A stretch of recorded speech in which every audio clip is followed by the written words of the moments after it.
So it's time for us to resume our meeting and move on to our second session. We've already formed a quorum and it's the appointed time. Just now, James Toh asked, assuming that we pass the adjournment, then what's going to happen?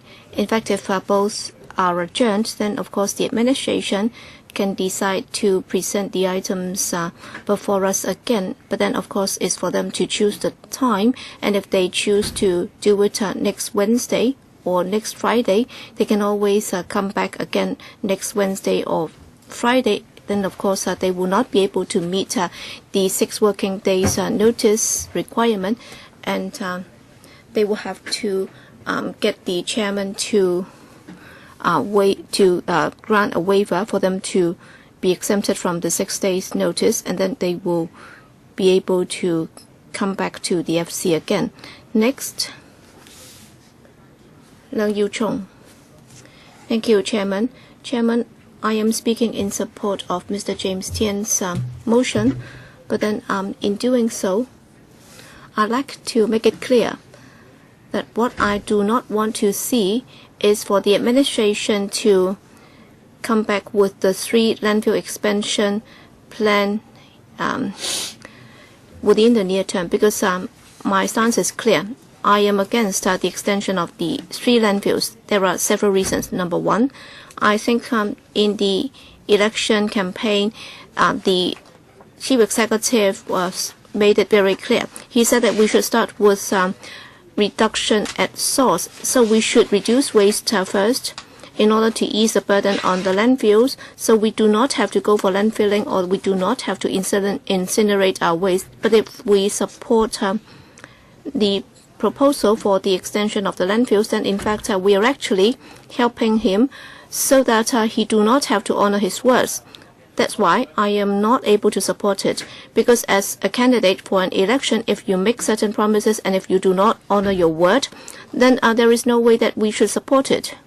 And yesterday, on Thursday, the Chief Secretary went to the District Council telling DC members that she was indebted to them and she would be prepared to repay the debt, and she would actually be prepared to present some gifts and presents to the District Council. But then I think the media have been able to make very prompt response these days. Well, what she promised actually would not be able to help solve the problem of odor or transportation. So those measures would not be helpful at all. That's why during this period of time, if we say that, all right, we'll defer it so that the administration will be able to buy some time, but then what the administration is likely to do is that they will just be doing very much the same thing. It's not going to help. That's why I support that the items be adjourned, so that both the residents and us will have more time to lobby those members who are in support of these items so that they would not support these items again in the future. I hope that residents will support my approach. That is, we should counter-lobby those who are in support of these items in this council so that they would vote against it in the future, because we are actually giving more time to the administration, and then they are trying to do some quid pro quo, and then they are trying to do some horse trading, lobbying people to support their proposal. Well, my voting inclination, well, even if it's voted on later, I would still be concerned that there might be support from the other camp, and that's why I urge all those who are concerned about this to work harder to strive for members to vote against it. Gary Chen. Thank you, Chairman. For concerning the extension of the landfills, the DAB had very detailed discussion, and we thought it out very carefully before we decided to support it. I'm grateful to Ms. Emily Lau and Mr. Albert Ho for their concerns about our internal deliberation. But then this is an internal affair of the DAB. You don't have to worry about that. And if you want to worry about this, you should be worried about those of your party members who are on hunger strike, instead of telling us that you're actually having a very nice dinner with the fish steak. Actually, In Hong Kong, when it comes to municipal solid waste, we only have one way out, that is we go for landfilling. That's not right. Indeed, every day we are talking about some 9,000 tons of waste going to the landfills. And before, we have other more advanced ways to deal with this. This is the worst possible way out, but there is no alternative right now. And this is just an advanced study for the extension of the landfills, and it will take time. And I think the community has already agreed that there is an urgency on this, and therefore I think both this council and the administration should adopt a positive attitude in dealing with this funding request for the landfills. That's why we are not in favor of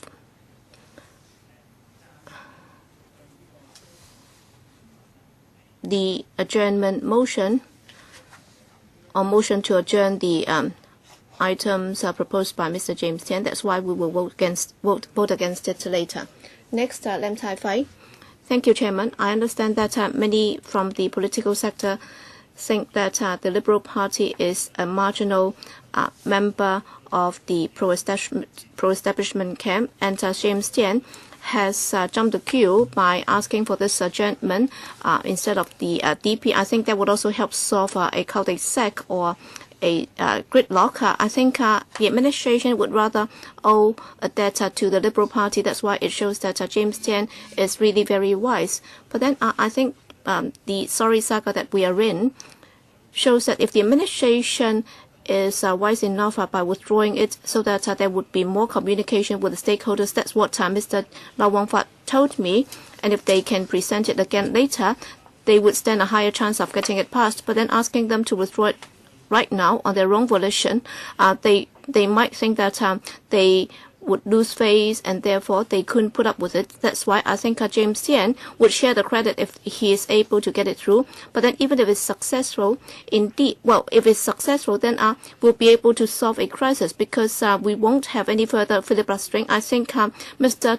Longhair is good at creating such a crisis. Indeed, we'll be able to avoid it. It's also an environmental issue, and now it's been turned into a political disaster. And if the administration doesn't deal with it properly, then actually it would be hurting itself and the community.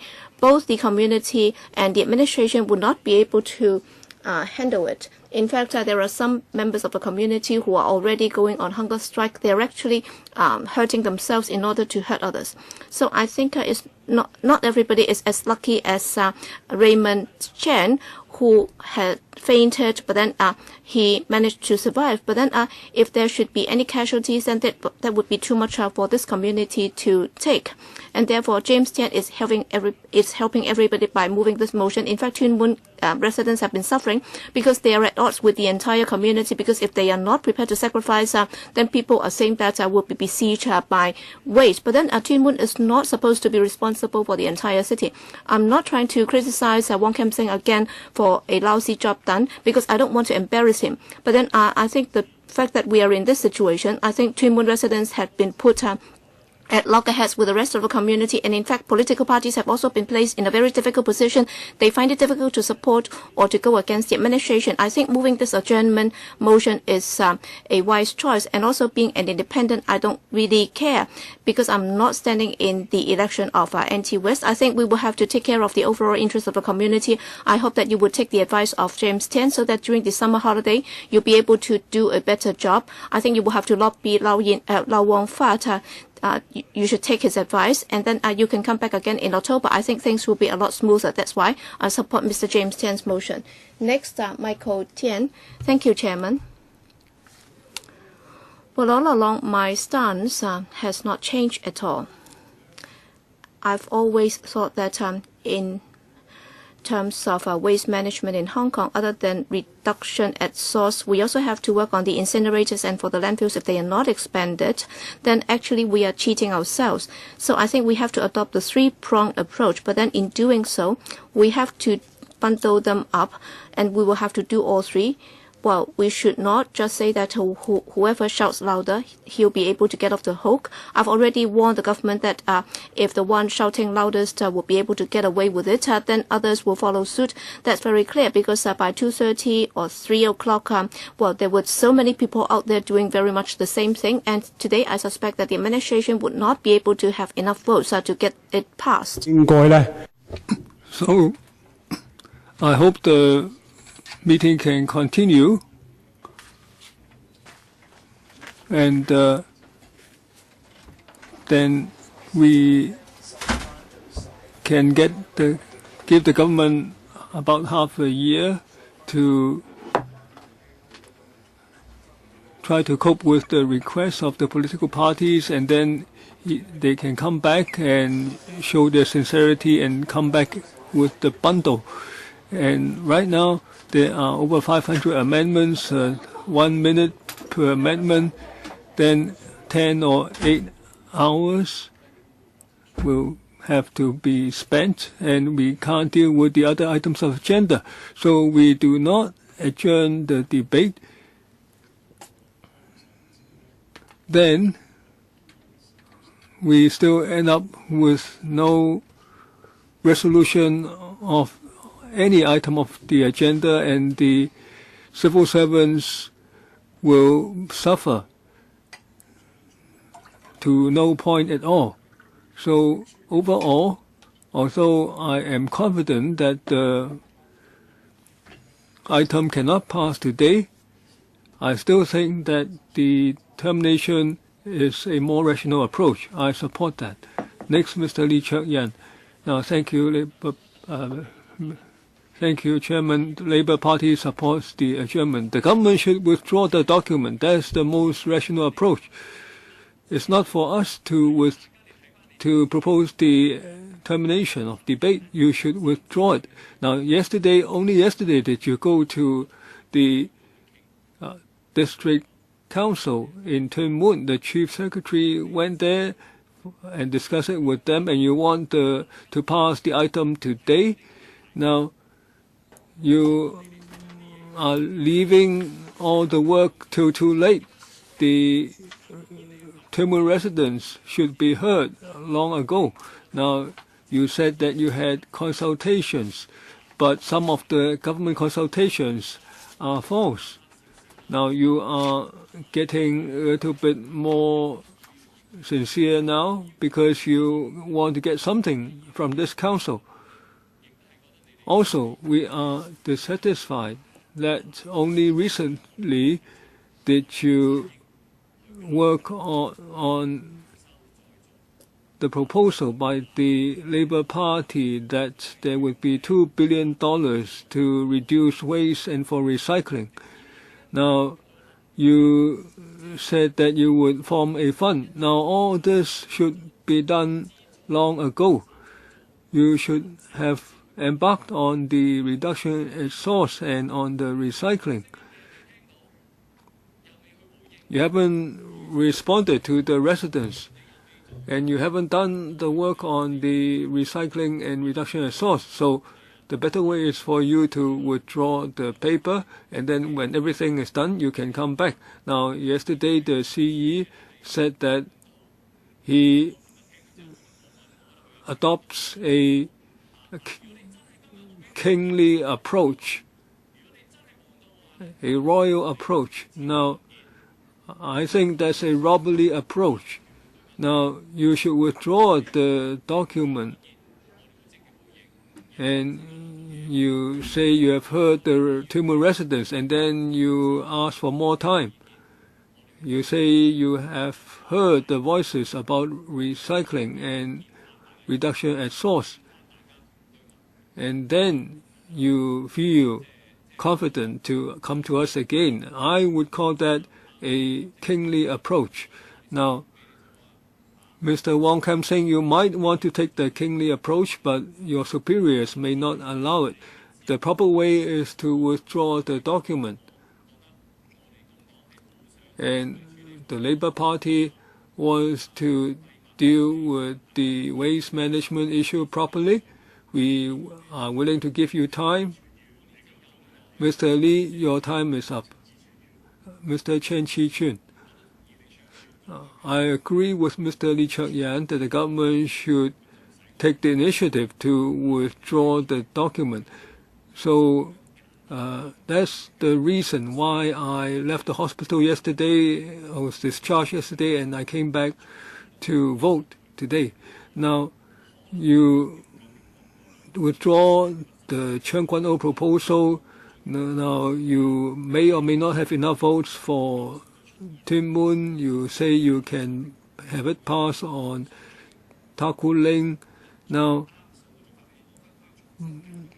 but the fair approach is to go back and redo the document and then come back to LegCo.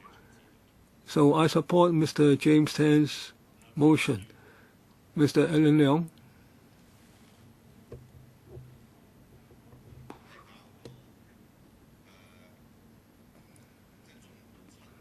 C.Y. Leung has lost credibility and support, and he cannot continue in proper governance.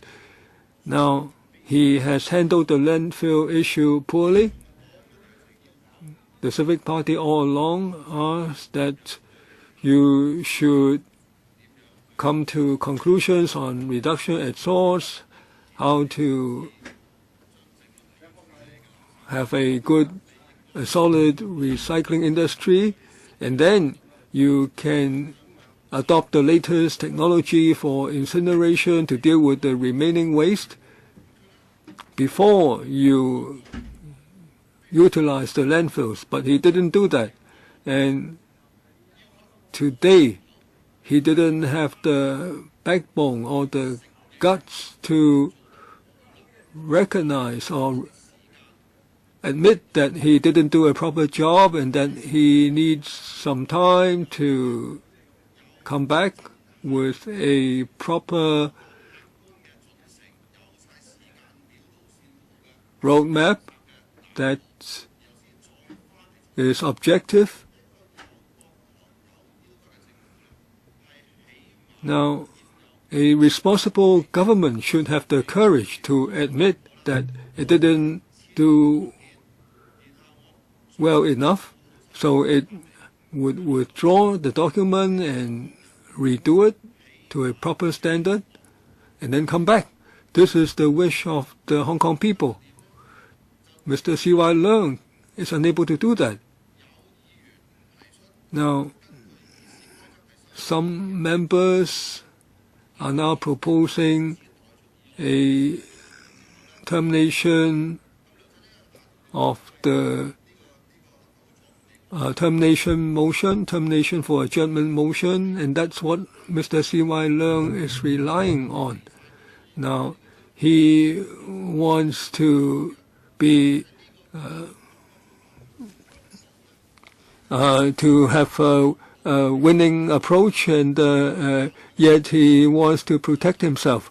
Now, this kingly approach perhaps is reliant on the confidence of Beijing, reliant on the support of Beijing. In that case, he is being cocky and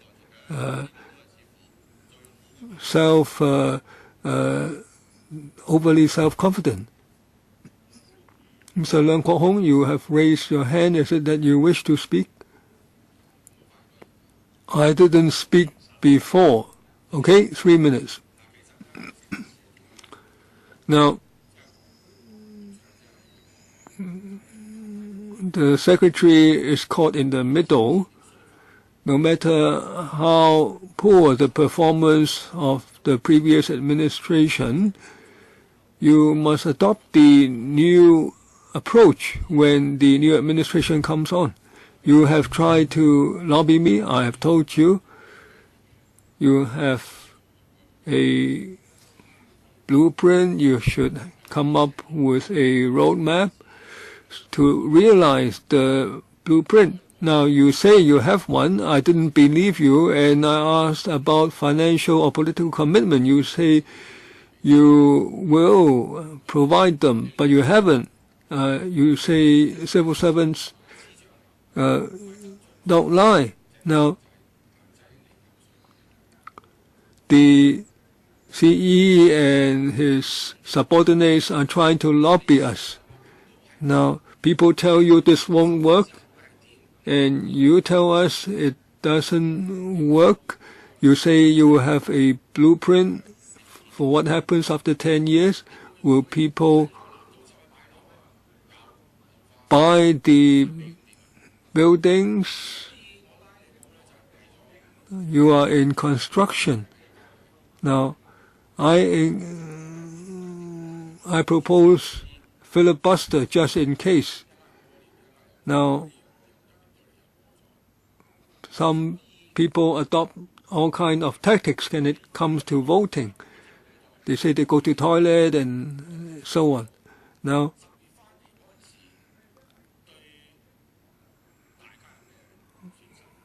I don't think what would be the loss if you take the proposal back and come back in October.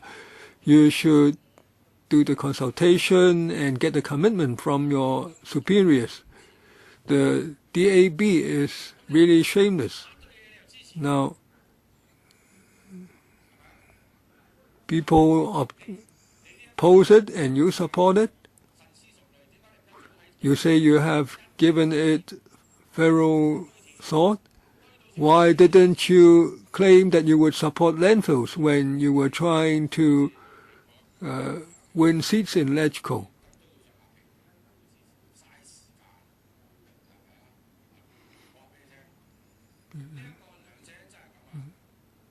Now,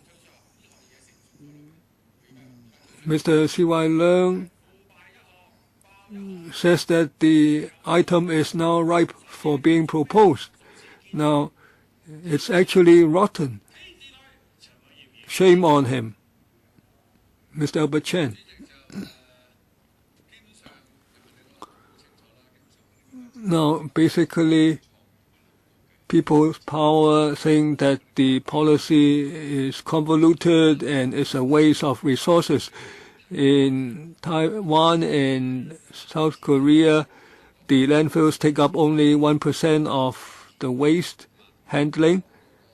And in Hong Kong, the waste per person is over twice that in Korea, South Korea and Taiwan.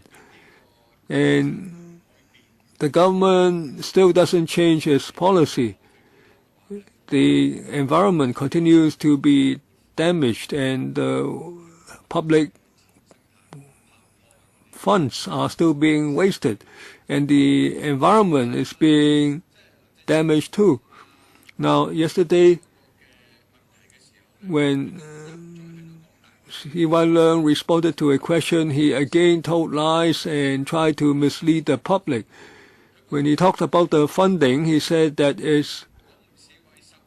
we are working for Hong Kong in 2 or 3 decades' time. We are trying to resolve the problems then. He seems to be talking about a study. Now, the study for Tuen Mun is about how the 200 hectares of land would continue to receive waste in the next 20 years. It's not about resolving the waste issue for Hong Kong. So when the CE answered question yesterday, he didn't know what the document was about. He didn't know the scope of the Tuen Mun initiative. He said that it's for resolving the problem of the next 2 or 3 decades. So he should be reprimanded. So the secretary should educate him. He should have read these documents that went through LegCo. Maybe he hasn't read them. And he wants to oppose. And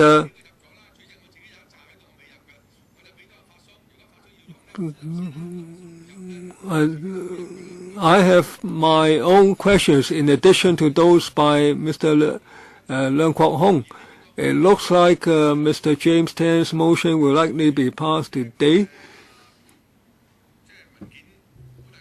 The document will be unlikely to be voted on today. That will give the government more time to engage in study. First, it should study the regional issue. Secondly, we have asked for reduction at source, mandatory recycling. Mr. Mok, in the past few weeks, I discussed the landfill issue with many friends, and I found that they all understood the issue to revolve around landfills. Now, even though the government talked about many things, they haven't heard of them. So the government hasn't done enough on publicity and education, on discussion at the district level. And after the Cheung Kwan O landfill proposal was withdrawn, the pressure on Tuen Mun and northeastern New Territories has increased.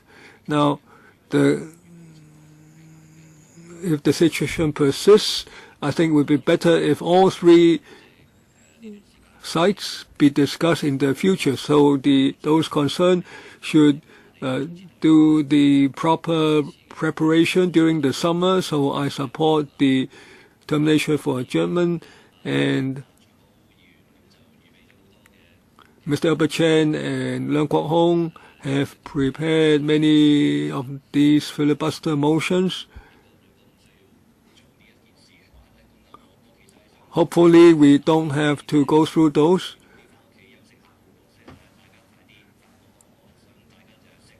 So let's let Mr. Chen Chi-chun go home and rest. Let's resolve this quickly. Mr. Tam Yu-chung, on the extension of the 3 landfills, this has been discussed in LegCo at several stages, and this was discussed, for example, in the Environmental Affairs panel, and people have expressed their views. Then there hasn't been much opposition on Tuen Mun and Northern District, and it was discussed in PWSC and now it's in FC. However, in the past couple of weeks, there have been an increase in views in the districts, and our opponents took the opportunity to attack us. For instance, the members who spoke just now, the DAB thinks that waste is being generated every day. There are no better ways to resolve the matter. Mr. Leung Kwok Hong should not keep talking rubbish. Oh, it's you. But you belong to the landfills. Now, I don't like to engage in quarrels. Mr. Albert Chan, Mr. Tam is now speaking in his time slot. So we should all face the waste issue in Hong Kong. Of course, the government has certain responsibilities. When the government makes proposals, we should try to handle it, whether we terminate the debate or whether we engage in filibuster later or whether we cannot handle this in this meeting. Sooner or later, this issue will come back and we have to face it. Of course, the government has made certain commitments. It hasn't done a proper job, and so it has responsibilities. Some district council members have lost confidence. Now, whether it's the CE or the chief secretary, they have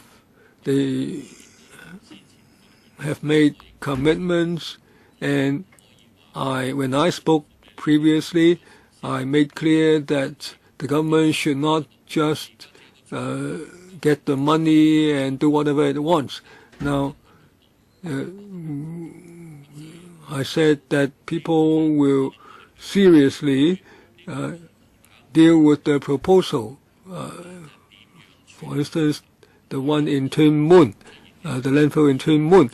Now, waste is generated in Hong Kong every day. If we keep dragging our feet, nobody wants to face the issue, then what do? Now, that's the reason the DAB thinks we should be responsible to the entire Hong Kong public. Mr. Leung Kwok-hung, we do not have a second round of questions. There is only one round. Mr. Leung Kwok-hung, I've already told you. No other members have asked to speak. Mr. Paul Chair, a point of order. For Rule 39, well, there's a motion here. Can we amend that motion? Well, for this motion is targeting 2 projects. Can we separate them? Well, you were not here. I have already explained. I said that we will be discussing these 2 landfills at the same time, but we will vote on them separately. We will vote on the 2 adjournment motions separately. Any response from the government? Thank you, Chairman. Thank you, members. Well, for this issue, in May, we announced our blueprints, and there have been a lot of discussions in the community. The EA panel and the PWSC have held meetings, and there have been public hearings. It lasted for 1 day from morning till evening. We heard the voices of over 100 deputations. We all agree that this is a long-term problem of Hong Kong, and we should have a comprehensive blueprint. That's why in May we issued a blueprint, the Hong Kong Blueprint for Sustainable Use of Resources, and there are timetables and road maps inside.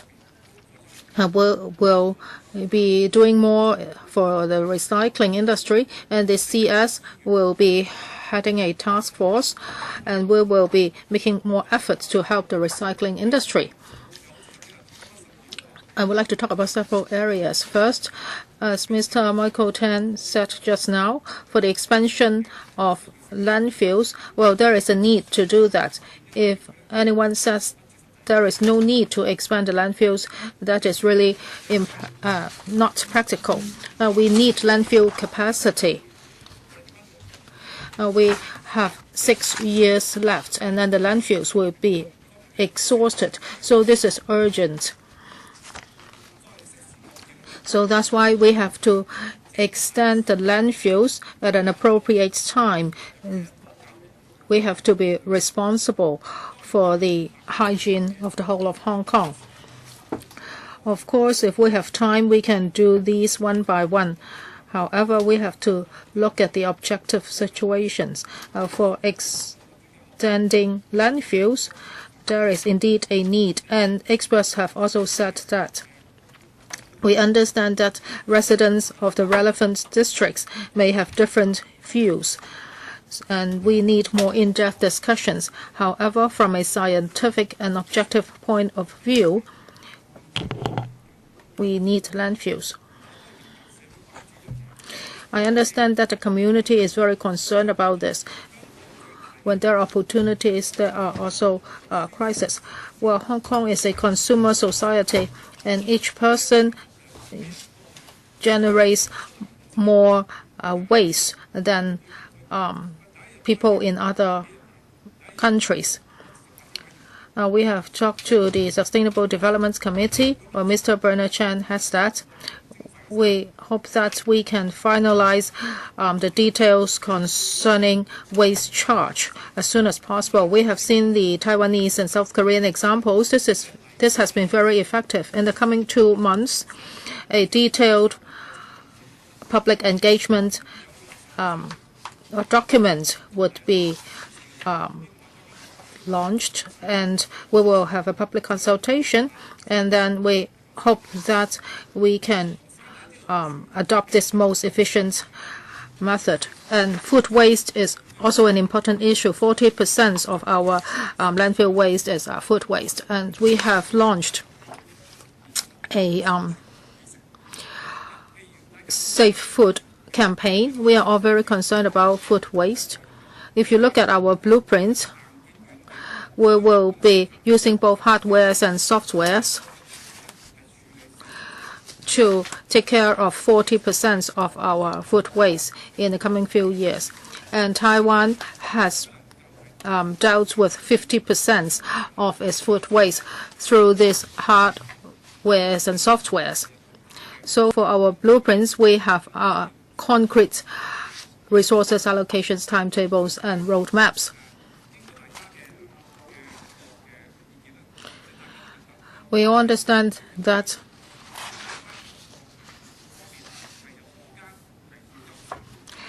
we can make improvements to our landfills, and we should also balance the interest of different districts.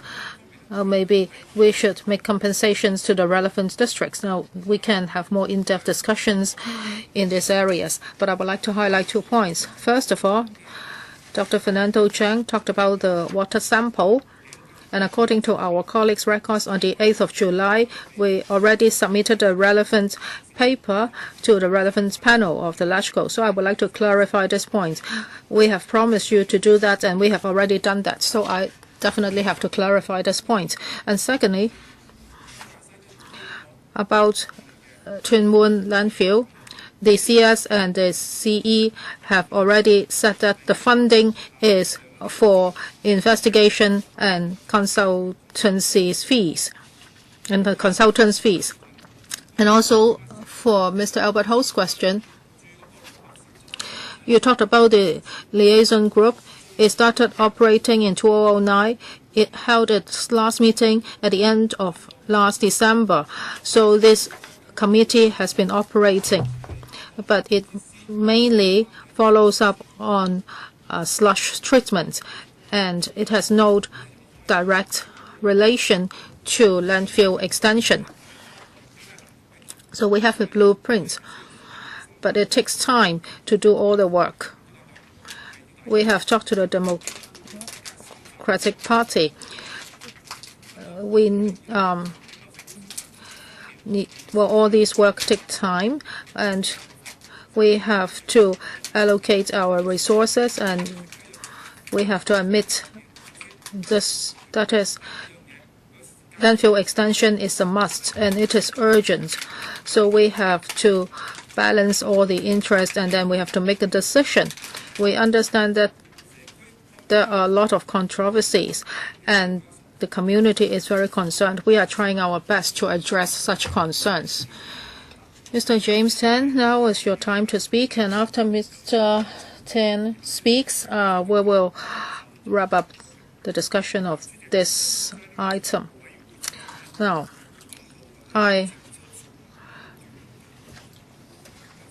well, this is the FC meeting. I've never thought that we have to express our views on a policy, but the Secretary said, well, talked about waste reduction as source, as well as food waste reduction.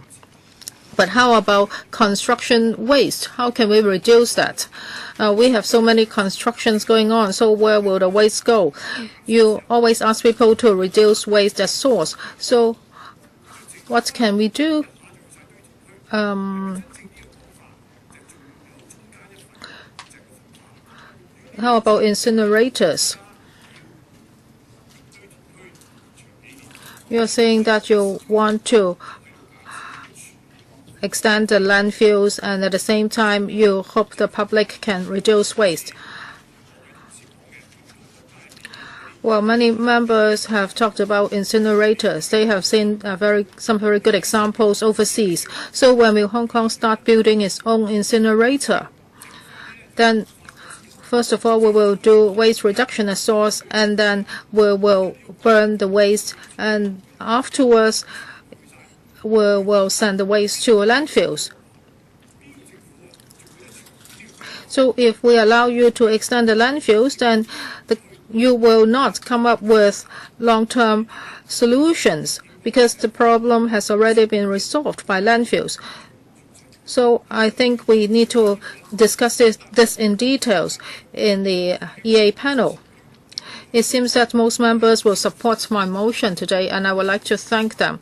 And I hope the governments can talk to the Tuen Mun DC and residents, and also Takulang villagers are very unhappy. You should also talk to their rural committees as well as the North District Council.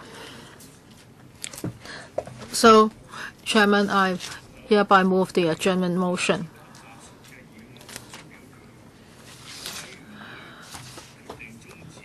Now, we decide to adjourn the debate on PWSC 2013-14, 20, and 21.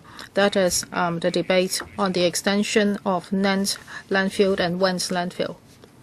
For those members in favor of the proposal, please raise their hands. Well, a member claims the division, so we will ring the bell for 5 minutes.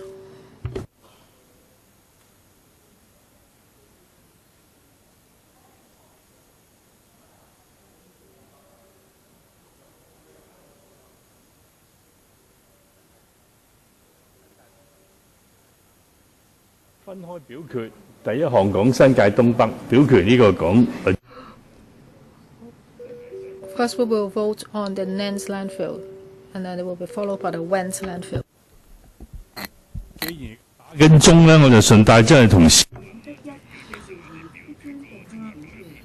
We are voting on the papers PWSC 2013-14, 20.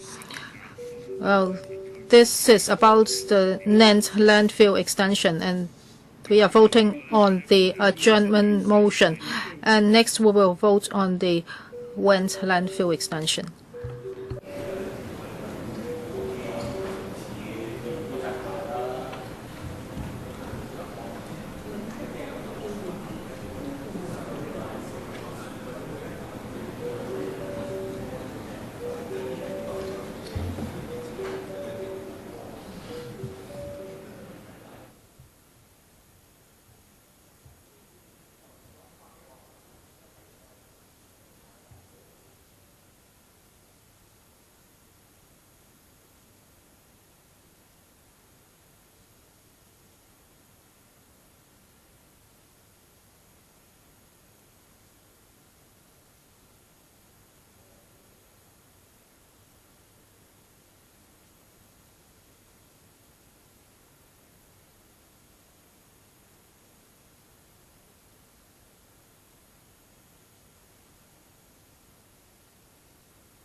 現在開始表決。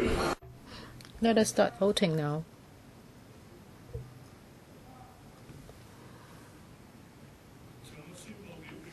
Before I declare the voting results, please double check your votes. Voting stops now and we will show the result of the voting.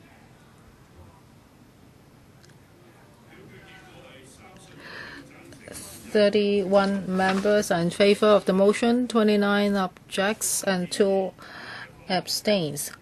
I declare that the proposal or the motion is approved. Now, we have decided. Well, now let's vote on this adjournment motion. That is, this committee decides to adjourn the debate on PWSC 2013-14-21.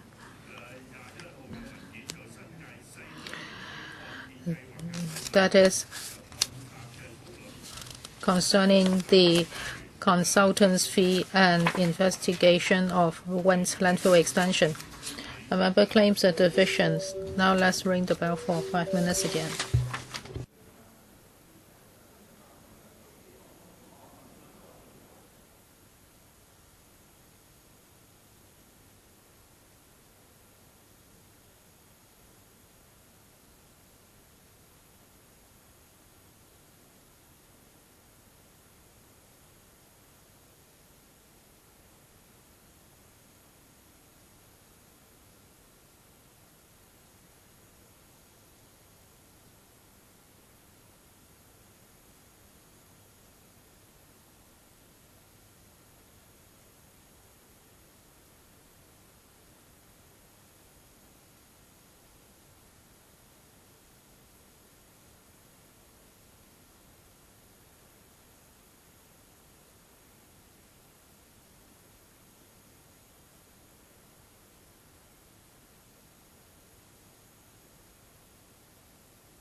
現在開始表決。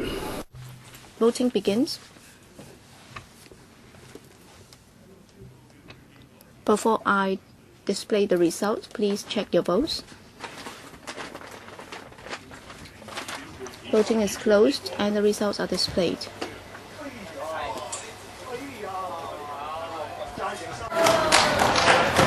Voting 32 for, 28 against, 1 abstention.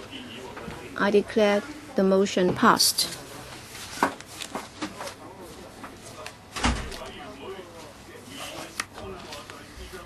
As the committee has already agreed that with regard to FCR 20, with regard to PWSC 2013-14-20, the motion to adjourn has already been passed, so the 2 items will be adjourned, and I urge the administration to make reference to Rule 40(6) of the Rules of Procedure for adjourned motion. Generally, at the subsequent FC meeting, they can resume the debate at the next meeting, and therefore if the administration intends to resubmit PWSC 2013-14-20 and 21 to the FC again, they will have to act in accordance with para 2021 of the Finance Committee's rules by giving a 6 clear days notice to the FC before submitting them again. Item 2. FCR 2013-14-28 seeks members to approve with effect from the 1st of April an increase in pay by 2.55% for civil servants in the directorate and upper salary band, and by 3.92% for civil servants in the middle and lower salary bands, and 2, approve the same pay adjustment to ICAC staff, and C, approve the same pay adjustment to teaching and non-teaching staff of aided schools who are remunerated according to the civil service pay scales, and to those subvented sector staff who are remunerated according to the civil service pay scales. And 4, approve corresponding adjustment to the provisions for subvented bodies whose funding is price adjusted on the basis of formulae including a factor of civil service pay adjustment. And 5, note the financial implications of about $5.729 billion arising from items A to D above. On the 17th of June, the Civil Service Bureau consulted the PS panel on this, and on the 2nd of July, at the special meeting of the PS panel, they also listened to the views of civil service groups and also related groups. To answer members' questions, we have with us Mr. Paul Tang, Secretary for the Civil Service, Mr. Raymond Wong, Permanent Secretary for the Civil Service, Ms. May Chen, Deputy Secretary for the Civil Service, and Ms. Winnie Choi, Principal Assistant Secretary for the Civil Service. Before we formally start our discussion on this, the Bureau Director would like to make a short statement. Over to you, Bureau Director. Thank you, Chairman. First of all, with regard to the pay rise for civil service this year, as you are aware, there has been some controversy. We understand that civil service groups have found it disappointing. But then we'd also like to take the opportunity to explain 3 points. Number 1, with regard to the decision on the pay rise, the Executive Council already took into account all the 6 relevant factors before making the final decision, and the 6 factors have also been spelled out in the paper, and I do not propose to repeat them here. And if you look at the past 20 years or so, basically most of the time we would follow those practices. That is, after considering all the relevant factors, we will follow the PTI net indicators. And also for the pay trend survey, basically there is an established mechanism, and the staff side was also involved at the Pay Trend Survey Committee in conducting the Pay Trend Survey, and we all agree that certain organizations be included in the Pay Trend Survey. And as we have also said, the staff side's views have also been submitted to the EXCO for full consideration by the CE in Council. In the long run, we do understand that, concerning the mechanism, there is room for improvement.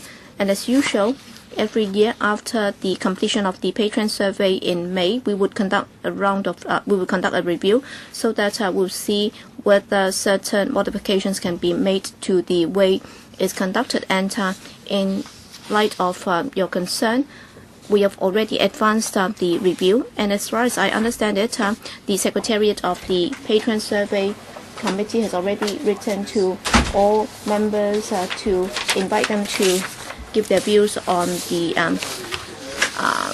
survey next year. And we have also approached some of the major councils to see how we can improve other aspects of the Pay Trend Survey. Finally, I'd also like to say in passing that we strive to maintain the comparability between civil service pay and their counterparts in the private sector. That's to ensure that the pay adjustment mechanism for the civil service will be objective and credible. Thank you. Now, Mrs. Regina Ip from the PS panel, please report the deliberation of the panel to us. Thank you, Chairman. The PS panel held a discussion on the issue on the 17th of June and the 2nd of July this year on the civil service pay adjustment for 2013 and 14. We also met with a number of civil service groups, and for those civil service groups attending the meetings, they expressed discontent about this year's pay rise, and they felt that the administration and the Executive Council did not consider in full the factors other than the pay trend survey indicators or pay trend indicators. They are also concerned that the pay trend survey might not have fully reflected the actual pay changes in the private sector for their staff, because there might be remuneration other than net pay. And they were also unhappy about the administration's approach in dealing with this year's pay trend survey. In the course of deliberation, some members also expressed the following: that is, other than the PTI, under what circumstances will other factors be taken into account and have an impact? And with regard to the overall policy on civil service pay adjustment by the government, it should make sure that the pay adjustment would not be lower than the rate of inflation. And thirdly, for the pay trend indicators, after deducting the increments for civil service pay, they would calculate that. But then, as many civil servants have already reached their maximum pay point, therefore they would not be able to enjoy the additional increment. That's why, by deducting the increment point from the PTI, that would not be fair to those civil servants who have already got to the maximum pay point. And also, as some of the central councils have withdrawn from the pay trend survey committee, this will have an impact on the credibility of the mechanism, and therefore the administration must deal with that and remedy the situation. For those who were present, they expressed discontent about the current situation. They still hope that the FC can approve the relevant pay rise as soon as possible. They urge the administration to have an early review of the future pay adjustment mechanism, and there should also be close liaison with the relevant civil service groups. Thank you. I have 9 members who have pressed the button. In fact, other than this item, we also have 2 more items. So are there any other members who would like to speak? Please press the button, because we will have to end by 7:40, and if we are able to deal with this, I don't know if we need to have a further meeting next week, because the board is now in the court of the administration. All right, 10 members would like to speak. 4 minutes each, okay? Thank you, Chairman. Just now, when the Bureau Director spoke, he said that for civil service pay adjustment, he would like to peg it with that in the private sector, but then we have repeatedly emphasized on various occasions that we are not concerned whether or not they will be comparable, but then we are concerned that there would be impact on the private sector that might result in a suppression of the pay adjustment in the private sector. That's what we are most concerned about. So have you done any assessment with regard to this pay rise for the civil servants?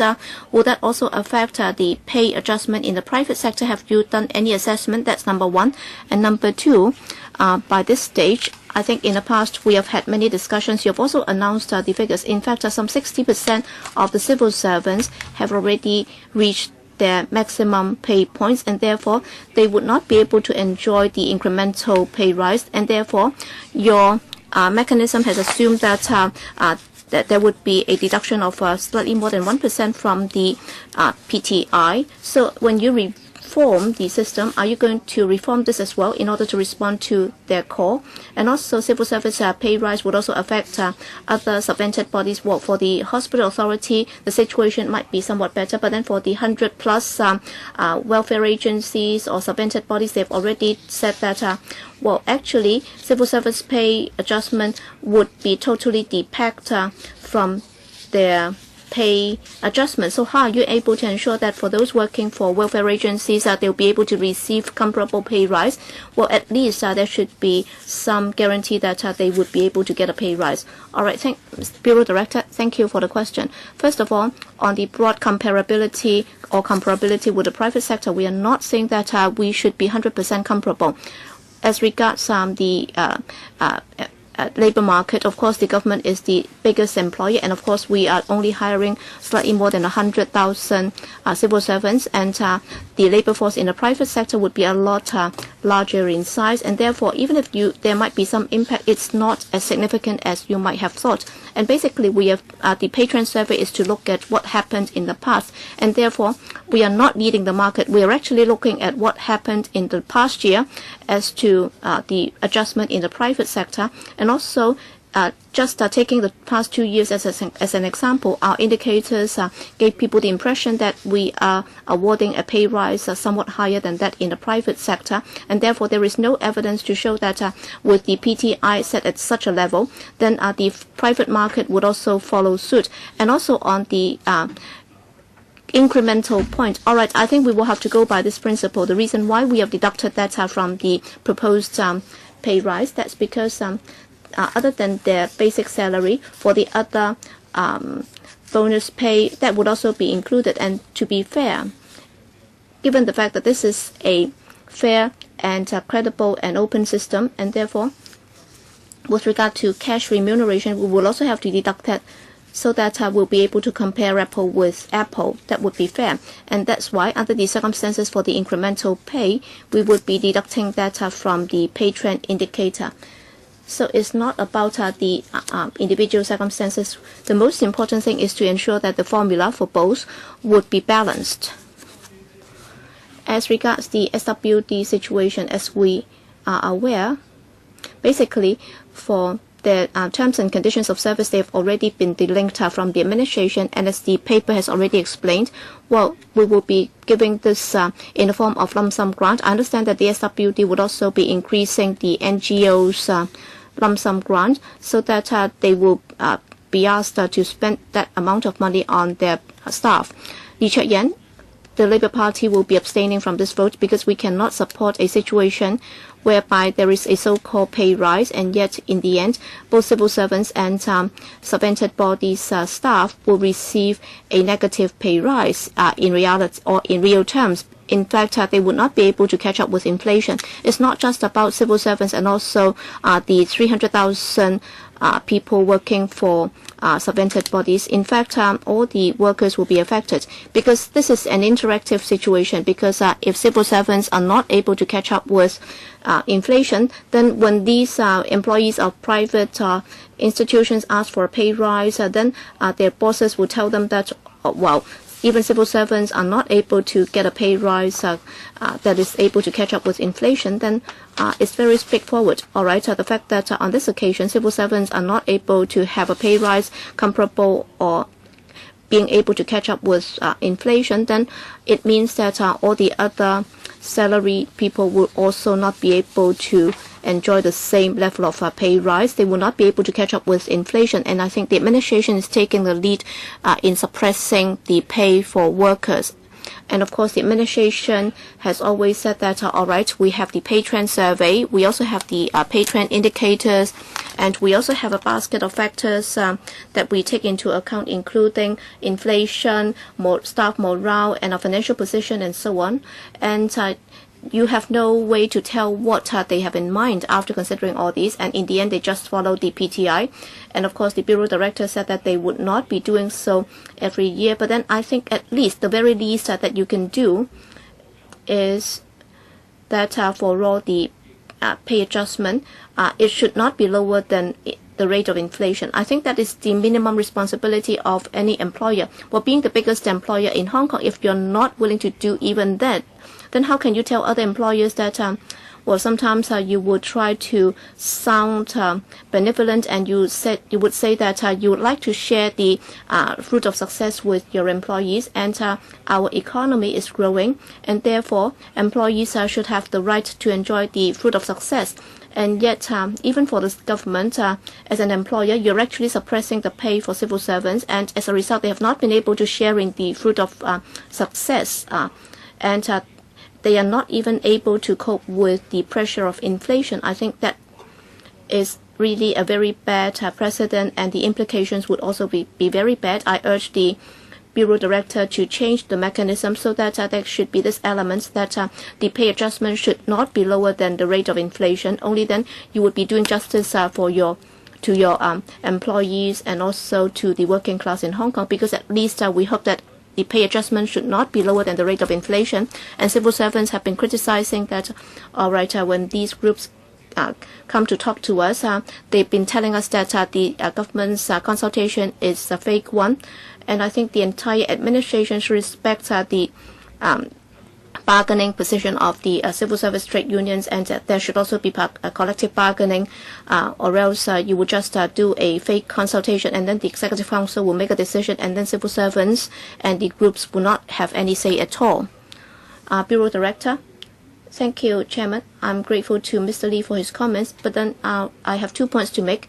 First of all, this mechanism is not pegged to inflation, but then looking back on history, in 13 years actually, the rate of increase was higher than the rate of inflation. In 8 years, it is lower than the rate of inflation. And also, if you look at the CCPI, in the past year, is 3.7%, and therefore, well, for most civil servants this year, they'll be able to get a pay rise higher than that of inflation. Please do grasp the time better, 4 minutes each, or else we won't be able to complete our next agenda item. Thank you, Chairman. Now, firstly, if a civil servant's pay is considered by the Civil Service Bureau, is considered comparable to those in the market, then it would be difficult to retain talents in the civil service, because you're talking about the average, and so you would not be able to keep the staff when higher salaries are offered in the private sector. So you have to be just at least a bit higher in what you offer compared to the market. And in the meeting on 2nd of July, many civil servant groups mentioned that this point. Now, even though the Secretary mentioned 6 factors, actually they only worked on basis of 1. The Secretary said that on many previous occasions, the PTI was followed. Now, the labor market is more complicated. Now, many employers give you post-service awards after 2 years, so you can't really take this into account when you look at the salary increase for just 1 year. So the pay trend indicator may not be very accurate. Also, in the past, the PTI was adopted because it was one of the better indicators, and the other indicators are not higher, so you use that. However, this year the PTI is on the low side. The other 5 indicators are higher, then you need to adjust. It's not just that you follow one. You say you consider all 6 and you follow only one. Now,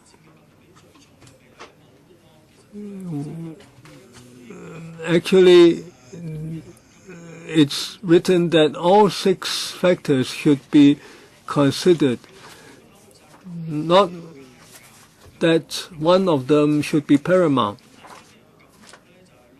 Now, you give the impression that you, in fact, drop the other 5 and you rely on only one factor. So the Secretary should not allow this to happen next year. Nevertheless, we support the funding on this occasion. At the special meeting on 2nd of July, members asked the civil servant representatives, and they felt that if the salary pay adjustment is delayed, now even though there is back pay mechanism, yet the money received later is not as good as money in the pocket now. You do not require an answer, right? Any response by the Secretary? Chairman, I will respond quickly. Now, civil servant pay relative to market pay, we also have the entry pay survey and also the pay level survey. These are further to the pay trend survey. So we do make our pay competitive. Next, Boon Siu Ping. Now, on 2nd of July, the panel met some civil servant groups. Now, I got the impression that most of them are unhappy and disappointed. Now, this will affect the morale of civil servants. The Bureau will have to do something about that. And also, members said just now, mentioned this, that we asked the views of the members of civil servant groups. They said that they hope that the funding could be supported in FC, so we would support this. Now, the Police Force Council said that they would withdraw from the PTI committee, so this has to be addressed. Ms. Emily Lau, now we support this funding, and on the 2nd of July we talked to rather late with the civil groups. They were very unhappy. They said that they were not given enough time to consult their members. We asked them what should we do, and yet they said we should pass the funding quickly. So we support the funding. So I asked the Secretary to make clear. So, Mr. Secretary, can you say it once again? Now, you are fresh on the job. Is it that this year you didn't really consult them, or you spent insufficient time consulting them so that they became very unhappy? What was done differently from previous years affecting this relationship? Let me respond quickly, Mr. Chairman. Now, our consultation procedure this year is basically the same as in previous years. Now, of course, we understand that the procedures followed over the years can still be further improved. We are starting to consult the representatives on this issue. Now, I didn't notice this anger or to this extent last year. Now, or is it that I missed the level of anger? Now, Mr. Secretary, did you offend someone in some way? Now, they said they didn't have time to consult their members. Is that true? Now, Chairman, on the consultation timetable is basically the same as previously. Now, I think mainly this year, the staff anticipated higher figures given what they received in the last couple of years. So they were a bit disappointed by the outcome. Well, Mr. Chairman, you said that the Secretary might have misspoken. Maybe you said something that angered them. Isn't that true? We will improve our communications. Next, Mr. Chang Kwok-che. Chairman, as a representative of the social welfare sector, we see that the government, if it offers 3.92% this year, then some agencies will not give the whole 3.92% to the staff. I don't quite understand it, but I know that's the truth. Now, in some NGOs, if you notify the NGOs, that will probably be done in August and September. For the staff who left the organization before then, they will not be offered the back pay. Now, previously,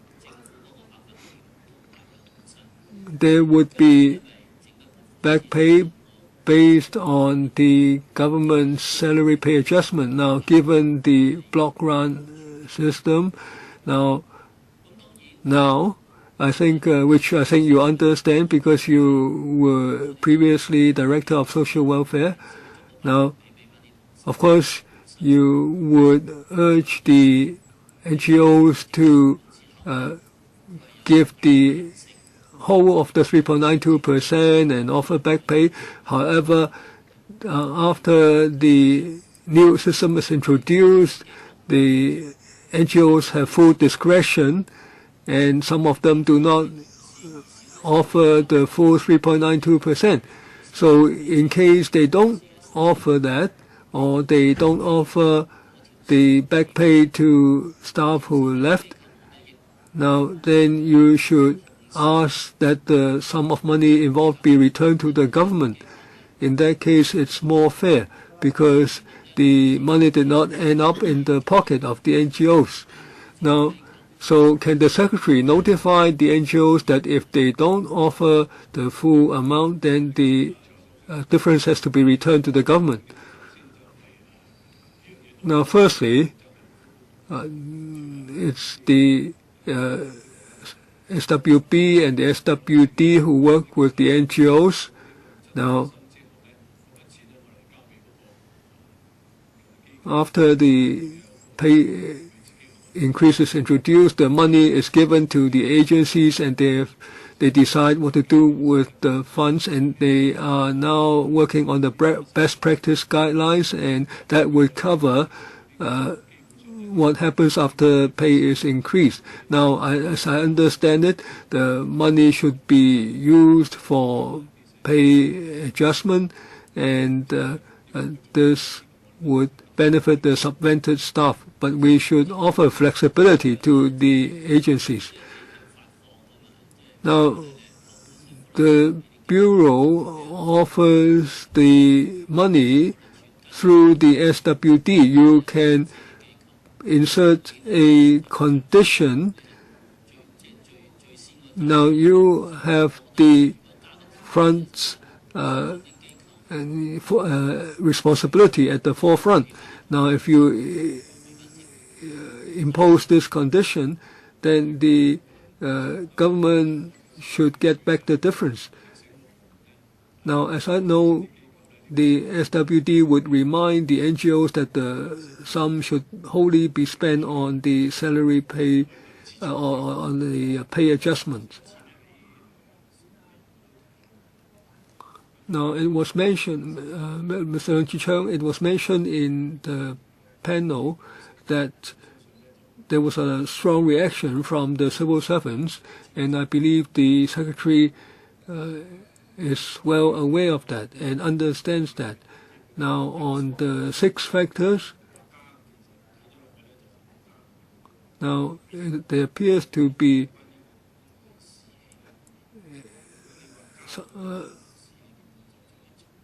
an adjustment, but in fact the people are upset. Their morale is not increased at all. Now, the civil servants will reluctantly accept the pay increases, but the Secretary should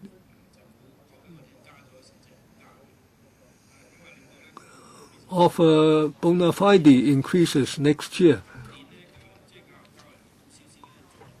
Now, this year, a good point is that the middle and those civil servants in the middle and lower pay bands receive higher increase than those in the upper salary band in the director grade. So I think that's a good development. Now, the civil servant pay adjustments affect those in the staff in the subvented sector. Now, they dare not say anything when the pay adjustment is low, so the government should consider what you can do to help raise the morale in that sector, because they are those who are paid at a lower band. Now, the EXCO has considered all 6 factors and followed the procedure regarding the pay adjustment. There is no fixed weighting for each factor. There is an overall decision, and so the net PTI is used. Now,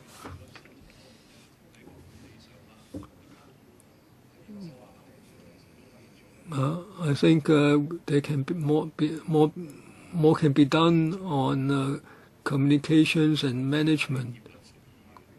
Next, Ms. Regina Yip. Chairman, I will be very simple in my question, like Mr. Leung Chi-Cheung.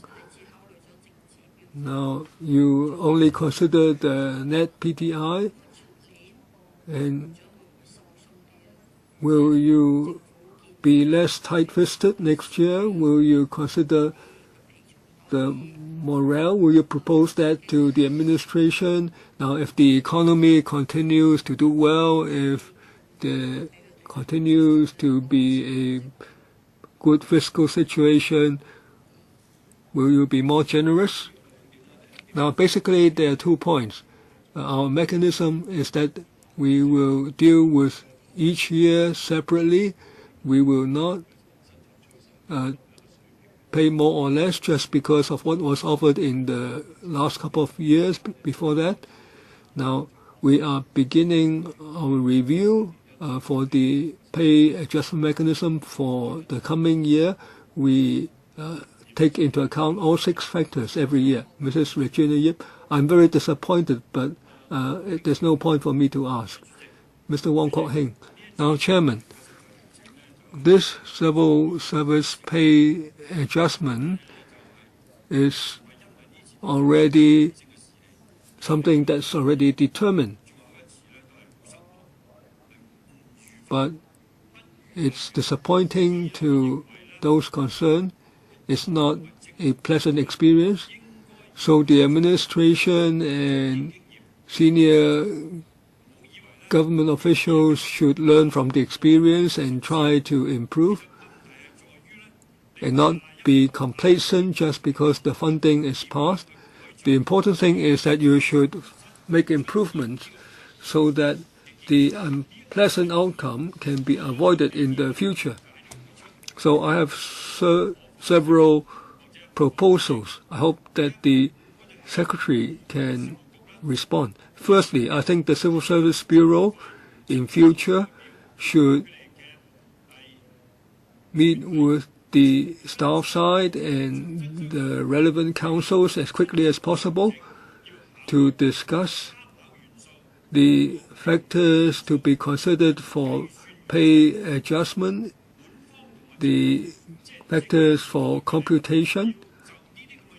The management and the staff side should reach consensus or agreement on these factors. Otherwise, there will be more controversies. Secondly, I hope that the government, in considering the 6 factors, should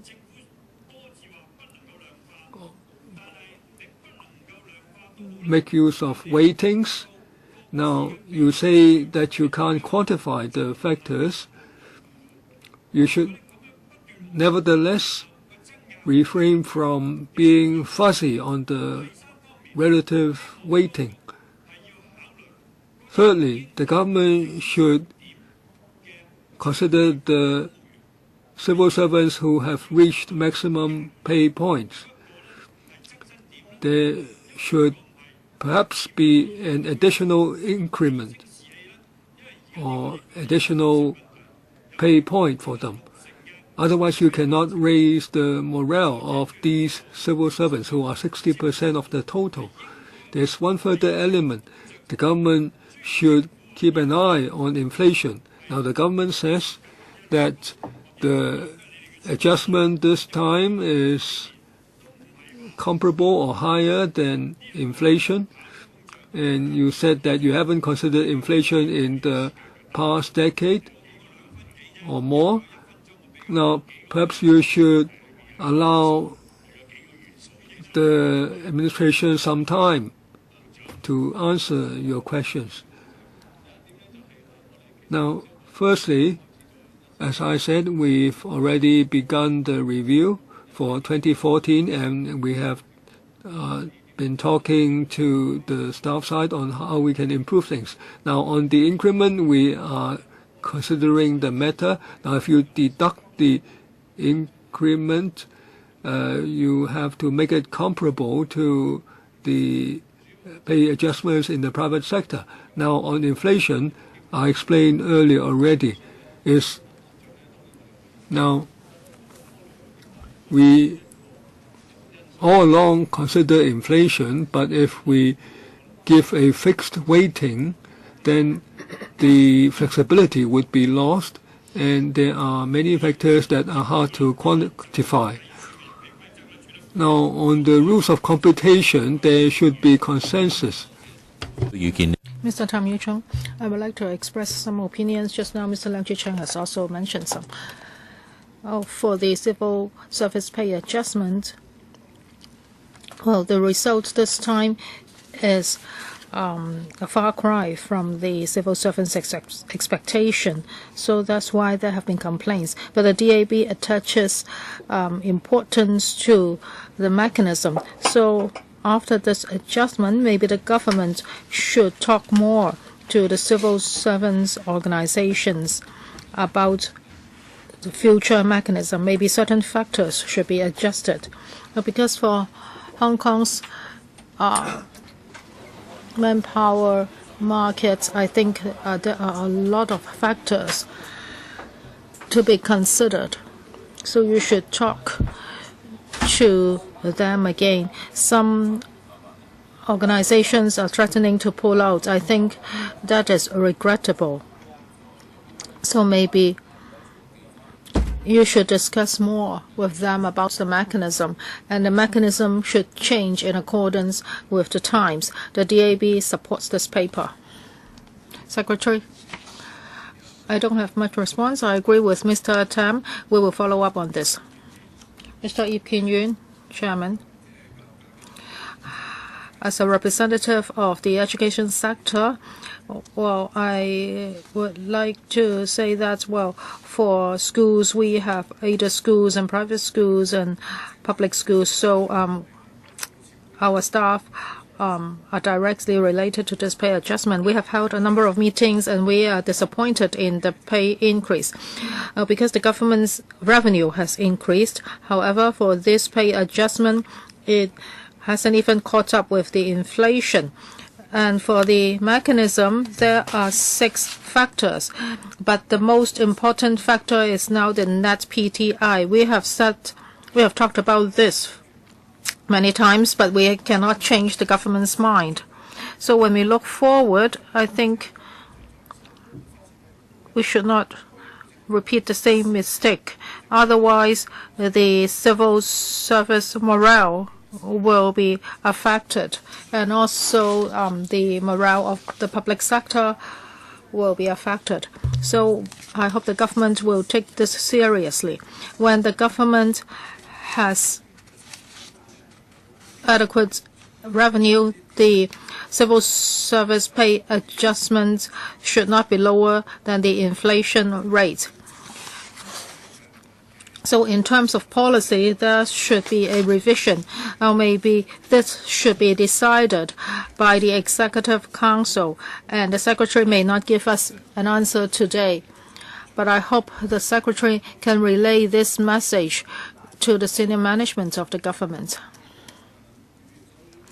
Well, for Mr. Yip's comments, well, actually about these 6 factors, actually they gave the Executive Council a flexibility. Now, there were 6 times the net PTI was negative, but we agreed to freeze the pay, and we have taken the civil service morale into consideration. If a year is not particularly special, should we be departing from this time-honored mechanism? Our policy is that the civil service pay should be roughly in line with that in the private market, because we want to maintain our competitiveness. If we just follow the inflation rate, well, we may not be aligning with the private market. So if you just pegged the pay adjustment to inflation, that may not be an attractive reason for attracting talents into the government. Well, I'm not saying that you should peg this with the inflation rate, but now the increase is lower than the inflation rate. Well, the Secretary said that if the net PTIs are negative, then you would consider the other factors. But can you consider this? If the government has enough revenue or even a handsome surplus, and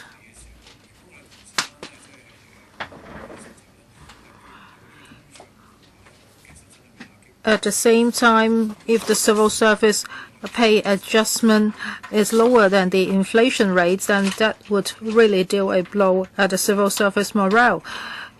I am not saying that the pay adjustment should be packed with inflation, but you should definitely take that into consideration. Mr. Lang Kwok-hong, Mrs. Regina Yip asked me not to filibuster because that would hinder the civil service pay adjustment. Of course, I won't do that. Now, a lot of people have been criticizing the government, and they are saying that the increase is not enough. Well, in the year 2000, there was a pay reduction of 6%, and the government could even do that. So what else can the government do? Now, if you want to have a quality civil service, you should give them a stable pay, and the pay should be competitive with the private market. Now, if it's a bit higher than the private market pay, that is even more appropriate. In particular, the civilian civil servants. Well, this is how you have been doing calculations. The railway corporations has been increasing its fares all the time, but it also contributes to inflation, but you allows it to increase its fares. Now, if the government has money, how come you are making a pay adjustment lower than the inflation rate? We are always forced by you to approve government expenditure, and you are overspending all the time, such as the WKCD has overspent so much, and we still approve your budget. So how come you made a wrong calculation and then come to us for more funding and we have to approve that? The civil servants are a team serving Hong Kong people, and they are stakeholders in the labor market. So if you reduce the pays, you are actually reducing other people's pays as well, because they are like a magnetic field. And if such a large part of the labor market's pay is not increasing, then it would have a huge impact on the labor market.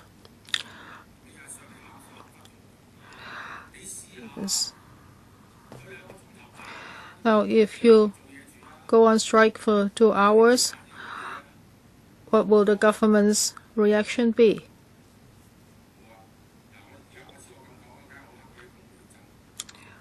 Well, I think when I say this, the civil servants will hate me. But why are they not fighting for themselves? They have all the reasons to fight. They are just like other employees in Hong Kong, and they are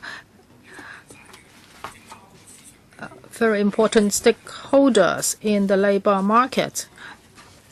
So civil servants, if you scold me in the future, is okay. I am angry that you are not fighting for your own benefits, so that's what you get now.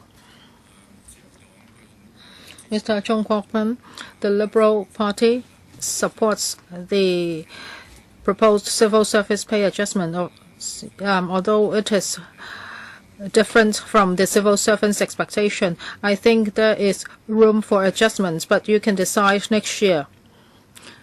However, for the increased range, I think the most important thing is that we have a chance to discuss here and to approve it. As some members said just now, it's better to give out the $500 now than giving it a few months later. So I think it's a wise move to shelve the discussion of the 2 previous items. Dr. Priscilla Leung, well, inflation is very serious. I think the public really feels it, no matter whether they are civil servants or working in the private sector. So the private sector pays a lot of attention to civil service pay rise. I am working in a university, so I am also working in the public sector. Although we are unpacked from the government, I'm sure the private sector still pays close attention to the civil service pay adjustment. Well, a few years ago when the economy was poor, we even took the initiative to ask for a pay freeze at the university. So in difficult times, do we have to reduce our pays? I think the most important thing is whether the employees would like to tide over the crisis together. Now there is a pay increase of 3.92% for civil servants in the middle and lower salary bands, but that cannot catch up with the inflation. Well, for the upper salary band, although the increase rate is lower, however, their baseline is higher, so they would have more net gain. So I hope that next year maybe you should consider making the mechanism more liberal, or you should relax it a bit. You should look at the actual situation. Now, inflation is 4.7% in many areas, including food. The inflation rate is really high. If you go to the wet market, you will see that the food inflation rate is much higher than 4.7%. And for service, the price is even higher. So I think 3.92% lag far behind the inflation rate. Now you have so many experts in the government. Maybe you should consider other indicators as well. Don't just look at the traditional net PTIs. Not to mention a real property price, real estate. Property price has gone up even more, much more than the inflation rate of 4.7%. So next year, maybe you should take more factors into consideration. So in the future, will the mechanism be more liberal? Other than the civil servants, all the employees in Hong Kong are looking at this mechanism. Well, thank you for your question. There are 2 points. First, about living expenses. Of course, we will take that into consideration. But as I explained just now, we think that a more appropriate factor would be the CPI, because it covers households of different pay bands. And just now I said it's 3.7% because we have to look at the data of the previous year. So for pay trend, we hope to look at more objective factors. Sorry, your time is up. I would like to ask questions again. Well, we still have another item to discuss, Ms. Leung. If members have no other questions, I shall put this item to the vote. Will those members in favor of the proposal in FCR 2013-14-28, please raise their hands. Those against, please raise their hands. If you want to claim a division, we need another 5 minutes. Okay. Let's ring the bell for 5 minutes.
現在開始表決。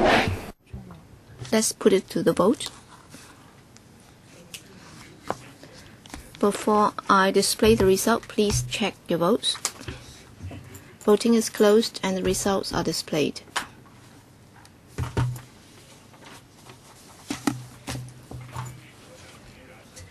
(27 for, 1 against, 4 abstentions). I declare the motion passed.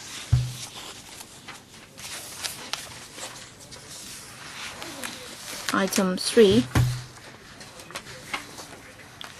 We only have 10 more minutes to go, so my question for members is, are there many questions that you'd like to ask? If there are many, then I'll leave that to next Wednesday.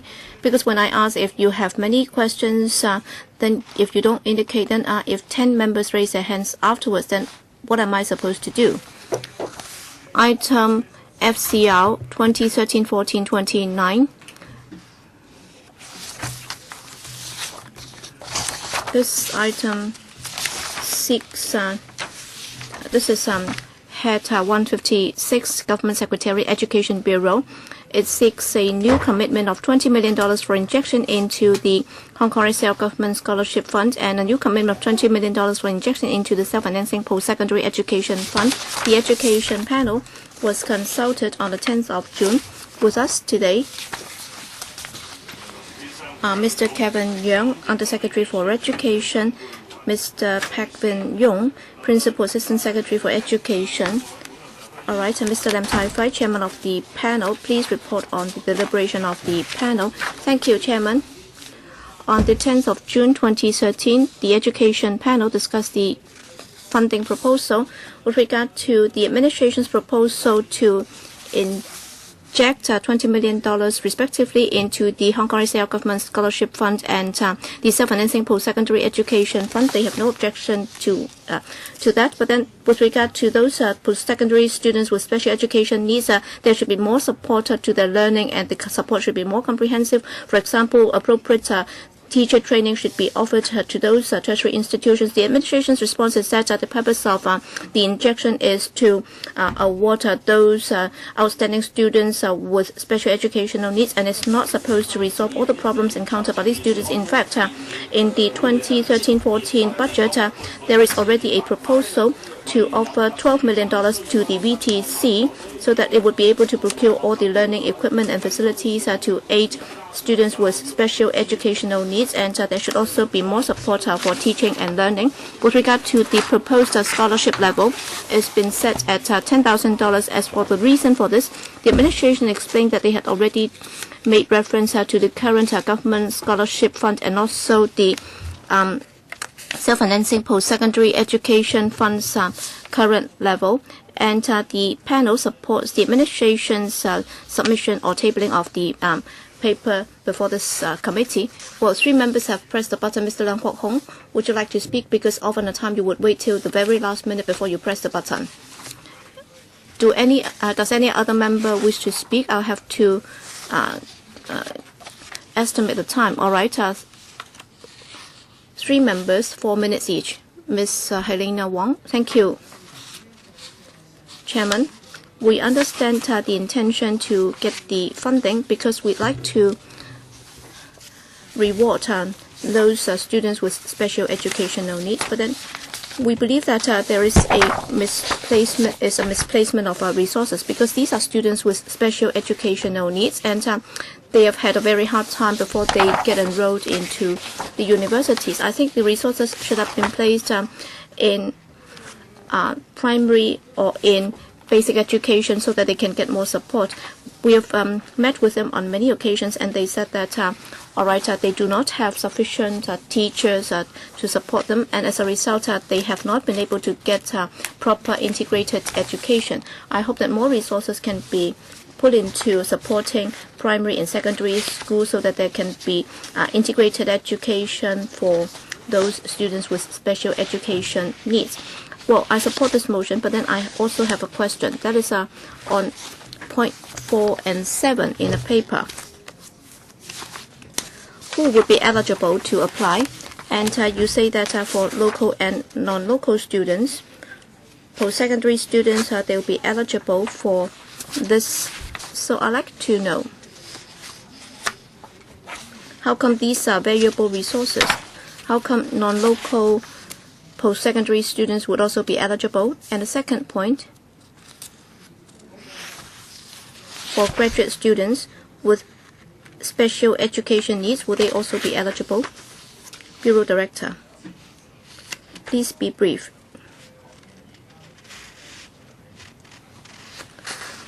Well, for scholarships at post-secondary schools, there is no distinction between local or non-local students. Basically, we would look at their academic achievements before we decide whether or not they would be eligible. So basically, we have followed the old principles, the established principles. That is for students with special education needs, whether they are local or non-local students, so long as their performance has been outstanding. If they get very good results, then they will be eligible for the scholarship.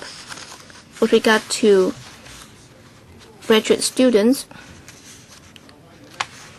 if they have enrolled into master degree programs of subvented institutions, they will also be eligible for this scholarship. Helena Wong, any follow-up? In other words, for master degree students, they will be eligible. Is that right? All right, the arrangement is similar to that for other scholarships and funds. They can apply for that. Well, Chairman, we have noticed that for master degree students, in particular for third degree programs, well, for non-local students, they account for some 75%, and for local students, they only account for less than 25%. In other words, the scholarship will mostly be taken up by non-local students. Is that a possibility? So can you conduct a regular review so that there would be monitoring measures to track for the $20 million scholarship in the end? How many local students with special education needs will benefit? Well, the distinction between local and non-local students, for those with special education needs, according to our statistics, there were about 600 in 2012 and 13, but then for non-local students, they would only account for some 10-20 out of the 600. So the discrepancy is very large, and therefore, despite the fact that both local and non-local students can apply, but then we believe that mostly that would be taken up by local students. So she asked if you've been doing any tracking survey. Yes, we've been doing that. We are aware of who's applied for it and who has got it. All right, I haven't used up my 4 minutes. All right, you've already overrun on your time. Mr. Ip Kin Yun, thank you, Chairman. Well, Helena Wong was right. At the panel meeting, we also made this point. That is, with regard to the scholarship, well, actually, it's a misplacement of resources. Well, at the same time, you're actually talking about the VTC and what's been done there. I think they've done it right. All right, $12 million has been given to the VTC to help students with SEN, so that facilities and support can be given to the students with SEN. Because those are the things that we need to do to support them. But then what you're doing is, all right, we will not support you while you're striving or trying to fight for your way into the university. But then after you have managed to do it, we will reward you. So I hope that the money, well, of course, we will not reject this proposal, but then we hope that you will have more money to help those 8 universities and the self-financing institutions, so that students with SEN can be assisted. And if you have resources available, you should also ask the institutions and the universities to do what they should do. And I have a specific suggestion in the paper. Para 6 says that concerning the mechanism adopted, you would be consulting the 2 steering committees for the 2 scholarships, and then you will come up with new requirements and criteria. I think once again you might be doing this behind closed doors, because if you look at the membership of these steering committees, well, correct me if I'm wrong, apparently most of these members do not have a lot of understanding about special education. Yes, they might have a very high standing in terms of their academic achievement, or they might be very renowned professionally, but then with regard to special education, they might not have the expertise to give very good advice. That's why I hope that the administration will consult those who really are very knowledgeable about special education. In particular, I would suggest that you should consult a Special Education Council, so that you will be consulting it for the details of this program. All right, it's time for us to adjourn the meeting. I'll be extending it by 10 minutes. Yes, Under Secretary. Chairman, we have heard the views of Mr. Ip Kin Yuen. We will bring them back to the steering committee for consideration. What I'd like to supplement is, well, concerning the scholarships, well, we will look at the students' performance, and mainly it will be for the institution concerned to make the nomination. And by the time when it goes to the relevant institution, they are best placed to know whether the student has performed well in their academic performance and also in other areas. And of course, the steering committee would also take into account the information from all aspects before determining on the details for the nomination and vetting mechanism. Ms. Ho, I think the money has been wrongly spent, because apparently there will be a seed fund, and then every year 100 brilliant students with SEN will be getting $10,000 each. So every year you're only going to spend about $1 million. So it's not that much. But then instead of giving this to the students, if you can spend it on the institutions to improve their facilities, for example, for some doors, if they can be automatic and if they can open both ways, then those wheelchair-bound students will not find it very difficult, because if they have to pull it open, then if they're wheelchair-bound, then they will have difficulties. So all the mobility challenge students would find it easier. And also at another meeting for students with hearing impairment, they said that they've completed undergraduate program elsewhere, but then after they've come back, there is no way that they can be assisted in tertiary institutions. They are already outstanding students. They have done very well in the past, but then it's not that they are short of $10,000 scholarship, but then they need more support. And also for the visually impaired, just 2 days before the examination, they would only be able to receive the textbooks for visually impaired students. Well, how can they make it if it's done so hastily? All right, instead of spending or giving that $10,000 as scholarship, you should be spending it on facilities, because in the long run, you will definitely be benefiting more than 100 students. That's why whenever there are such proposals, we cannot say no to it. And yet, we must put it on the record. That is, the administration has misused the money. You will have to get another sum so that you'll be using it in the right place, so that tertiary institutions and the students would be able to have better facilities and equipment, so that they will be able to lead a more campus life, and they can lead a more meaningful campus life, and there will be barrier-free environment for them. All right. If there are no further questions, then I'll put this to the vote. For those in favor of FCR 2013-14-29, raise your hands. Are you talking to yourself? I thought you were claiming a division, because I heard some noises. All right, for those in favor of FCR 2013-14-29, please raise their hands. With those against, please raise their hands. I think those taking part in the vote are in favor. Majority of those voting are in favor, as we have already dealt with all the items on the agenda, unless the administration makes special request. Well, just now we adjourned 2 items. Otherwise, this will be the last FC meeting before the end of the session. I'd like to take the opportunity to thank the support of the Secretariat and also government officials. I hope that you have a very happy summer break. Thank you.